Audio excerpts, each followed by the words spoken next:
Hi, Microbehunter here again. And in this episode, I want to talk about infinity and non-infinity microscopes.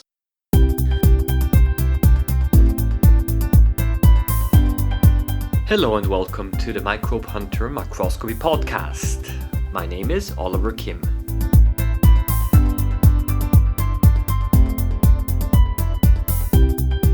Let me start off with a story before I actually explain to you what the differences are between infinity and the traditional 160 millimeter optics. These are the two systems that I want to talk about. I want to start off with a story, and it goes back all the way to the year 1998, when I was taking part in a microbiology congress, a microbiology meeting, and there I basically at that time I wanted to buy myself a new microscope, and I was just finishing my university studies. I said I want to invest a little bit of money and I want to buy myself a good microscope. And at this congress there, they had representatives of a variety of microscope manufacturers. And I talked to the representatives of the company Olympus and the representative of the company Nikon. And I basically gathered some information because I wanted to buy a microscope. Okay, and at that time it was like this, that there was a change going on in the philosophy of microscopes a little bit, because many companies at that time, they changed over from the traditional 160 millimeter DIN system norm to the new so-called infinity corrected optical systems, okay, the infinity microscopes. And you know the difference between those two. First of all, if you read the specs of the microscope, then it will actually tell you if it's an infinity one or not. And you can also know the difference by looking actually at the microscope objective, because if it has the number 160 printed on it, then you actually know that it belongs to the traditional system that has been used up to, and still used, by the way. And if it has this infinity sign on it, that's basically this number 8, which is lying down, right? This is an infinity sign, then you know that it's an infinity microscope. And these two systems are not compatible to each other. And at that time, so I was at the Congress and I talked to the representatives there, and I asked them now basically, okay, you guys are now starting to manufacture those infinity microscopes. Now, should I basically buy an infinity microscope, or should I basically now still stick to the traditional system? Okay, basically I asked both Olympus and Nikon representatives. I did not talk to the others. There's all the Leica and Zeiss and so on. I didn't meet them, but it doesn't matter. I simply talked to those other two. And it's kind of, the answer I got, it was kind of interesting. One of them said is, well, you see, the whole thing with the infinity, it's not really necessary. It's a question of taste. I said, what? A question of taste? I mean, yeah, it's you don't really gain a lot more in image quality and contrast. Yeah, maybe a little bit, but that's not because it's infinity corrected. It's because simply you're using more modern manufacturing techniques and more modern lens chemistry, you know, because the glass elements, the refractive index and all of this stuff, that's glass chemistry. And there are some more modern techniques, and that's the reason why you might get a little bit of slightly better image quality and higher contrast. Yeah, but you won't notice a lot. Yeah, that's basically what one of them said, and that's so basically one of them said it's a question of taste. And then I talked to the other one. A couple of minutes later, I walked over. Yeah, had a little talk. I walked over to talk to the other representative of the other company, and he says, "Yeah, this person said, well, it's a fashion. Infinity now has become a fashion. It's not really absolutely necessary." So both of them kind of agreed independently of each other that it's not absolutely necessary. But it's not a disadvantage either. But really, the benefits are not really, the optical benefits are not really that big. So then I ask, okay, why in the world are you manufacturers now all changing over to infinity? I mean, what's the point if for the end user, for the consumer, if there's not such a big gain in image quality? So what's the whole point? And he says, yeah, the reason why we're all changing over is to infinity. Is this because it makes life easier for the manufacturer? And so what do you mean? Yeah, it's like this, that now with the infinity optics, we're not limited anymore to a certain microscope size, because with a traditional 160 millimeter system required that the so-called mechanical tube length, the distance between the objective and the eyepiece, must be 160 millimeters. And this was kind of limiting. So it was difficult to build large microscopes. And also another thing is if you wanted to insert any optical elements, filters or so in between the objective and the eyepiece, you could do that also with the traditional system, but this kind of messed up the focus a little bit, okay? But with an infinity system, this kind of, you could insert whatever you wanted into the light beam and it didn't change the focus around, right? So basically the advantages that they told me are mainly for the manufacturers. So I was kind of stressed out now because I said, okay, if you guys are all changing over, what's going to happen now if I buy myself a traditional system from your company and then a couple of years later, I might not get the parts anymore. Yeah, and then they said, yeah, this is probably not going to happen so quickly because we're just starting off with Infinity and so on. Yeah, so now it's 21 years later, and what has happened? All of the big microscope manufacturers, Olympus, Zeiss, Nikon, Leica, they all changed over their main product line to Infinity, and they're not compatible with each other. Okay, so this is basically the direction that the very high end, the top end of the line microscope manufacturers, they all changed over, and it's proprietary. This means if I have now an objective from Olympus, I cannot fit it on a Nikon microscope, vice versa, and lights and or Leica and Zeiss also not compatible. So all of this stuff is basically, each manufacturer had now basically its own ecosystem, so to say, and are doing this independently now.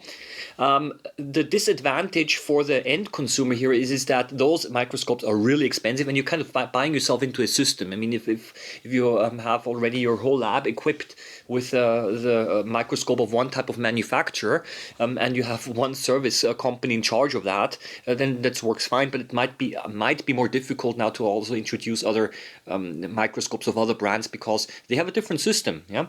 So now let's talk a little bit why are infinity microscopes actually called like this, and the reason is because they focus the light beam at an infinitely large distance. That's a little bit the reason where it comes from. This basically means that the objective does not directly make an image that is then magnified by the eyepiece, but rather creates a so-called a virtual image. It's all physics and optics, but this basically means that with the infinity microscopes, you need an additional lens, combination inside the microscope tube to actually create an image that the eyepiece can magnify. And between this tube lens, they call it, and the objective, the distance can be much larger. It cannot be infinitely larger, or it cannot be extended indefinitely, obviously. But basically, you're pretty much more flexible concerning the distance here. This is the reason why those infinity optics and the traditional optics are totally not compatible with each other at all. Okay, and the 160 millimeter optics, they basically work like magnifying glasses, like better magnifying glasses, and they actually have a converging light beam, and this means that 160 millimeters from the objectives away, this is where actually the objective itself creates the image, which then is magnified, and this kind of limits the size of the microscope. Okay, so there has to be a fixed distance between the objective and the eyepiece, and this is kind of very limiting for the microscope manufacturer. Okay, and a second thing is this way, because the light beam is converging, you cannot insert any filters into this light beam because it changes the focus. Okay, so this is basically the two differences. So you can actually see that the infinity and the 160 millimeter has to do something with the way that the objective produces a light beam. In the infinity one, it's a parallel light beam, and in the 160 millimeter, it's a converging light beam. So the systems are really quite different. And so what does this actually mean for the hobby microscopy user, okay, the amateur user, or also for schools, basically where they cannot afford or do not want to afford, and where it's also not necessary to invest in very high-end infinity microscopes because they are quite a bit more expensive. And the thing is the following, that for the low-end microscopes, it's like this, that they still pretty much everyone uses still the 160 millimeter standard. Okay, so in that sense, it has not become outdated.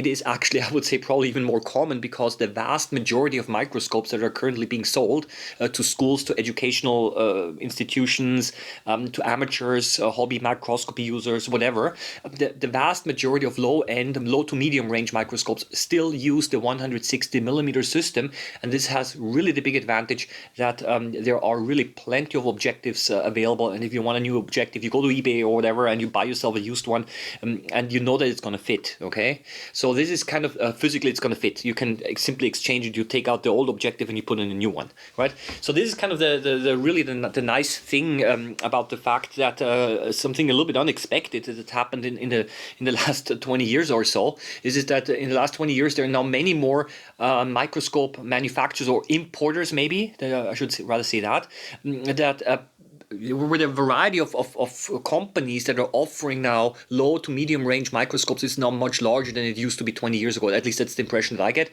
Maybe also because everything is going much more online nowadays, and the companies have now an easier time to sell a niche product, just like a microscope, not to a wider audience, because you just sell it online. So it makes it feasible also for smaller companies to actually start offering good quality microscopes that still use the 160 millimeter system. So this is so it's really important for me to make this distinction here, because otherwise people think, well, the 160 millimeter system is kind of the old or the outdated system, and now everything's going to infinity. And I'm actually not. Definitely do not want to say that. I'm actually saying that the infinity systems are actually in the sense are kind of more reserved to very high-end research-grade microscopes, where basically the institution that buys these microscopes also has the whole backup system of a service system of the company behind it. Okay, and because they need that, yeah, and so there are plenty of how shall I say spare parts and so on, which are provided directly by the company. Okay, and that's why it makes it easier for the company to switch over their microscope line completely to infinity for those high-end companies, because it's simply easier for them to also manage a wider variety of different types of microscopes, because the infinity increases the flexibility of the microscopes, right? Now, what I've seen, however, is that some high-end microscope manufacturers, they do not want to lose completely contact to the educational sector and to the amateurs. So what they're doing is I've seen some of them actually also still offer the 160 microscopes over the 160 millimeter standard, but they're not manufacturing these optics themselves anymore. Also not necessary; they're pretty good already anyway. But basically, it's like this: they just want to have a foot, basically, also in the educational sector. And they are now also offering a line of low-end microscopes, which are much cheaper, but still adhere to the traditional 160 millimeter standard, so that they do not completely lose connection to the educational sector. So what does this mean? My advice is if you're into the amateur microscopy, or if you're basically into the educational direction, buy yourself the 160 millimeter standard. Probably you're gonna go this direction anyway, because the infinity ones are so much more expensive. And be aware that if you buy yourself a microscope, however, then I would actually really look that it has 160 printed on the objective, because there's some very low-end microscopes, which do not stick to that standard. But those microscopes, I'm not saying that they're all bad, okay, but they go a little bit more into the toy direction. I'm trying to formulate this very carefully, because I've got one of those microscopes that I ordered, and it's surprisingly good. So even here, there has been a change into in the last couple of years, that even those toy microscopes kind of got a little bit better. So, but as long as you have basically not very, very low end microscopes, like, I don't know, 10, 15, 20 euros or dollars, and then these are really toy microscopes. But if you are approaching a little bit the 100 euro, 80 to 100 euro, 80 to $100 border, then you will get microscopes which do not have the 160 printed on it. And the quality is I can say that the resolution is not quite as good as those of the 160, but if you want to be on the safe side, then buy microscopes that have at least the 160 printed on the objective. Okay, so this is basically, having said that, what has happened now in the last 20 years. I called up the company because I wanted to get a spare part for my old 160 millimeter objective microscope that I bought 20 years ago, and I called the company and I asked him, okay, do you still have this one 160 millimeter 60 times magnifying objective available? I mean, if you don't have it, who's got it? I mean, yeah. And I told him that I want to have the original objective from this company, and they said, oh my gosh, we've not been selling this objective now for, I don't know, many years. Okay, we don't have any how shall I say, anything in stock and anything. So this means, yeah, those high-end microscope manufacturers, they dropped their old standard completely moved over to the new standard, and I got myself a used new objective over eBay. Yeah, so that is basically the way that I resolved it, but no chance of getting any spare parts for my, at that time, high-end microscope, right?